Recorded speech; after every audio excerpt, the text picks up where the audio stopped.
Hello everyone and welcome.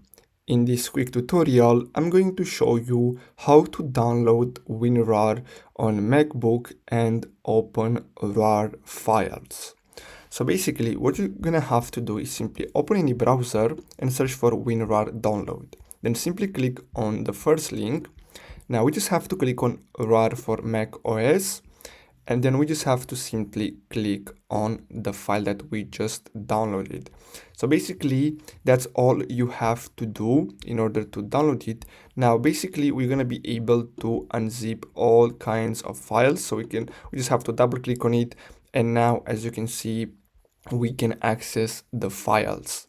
So basically that's all you have to do. I really hope you found this video helpful. Don't forget to like and subscribe. Thanks for watching, guys.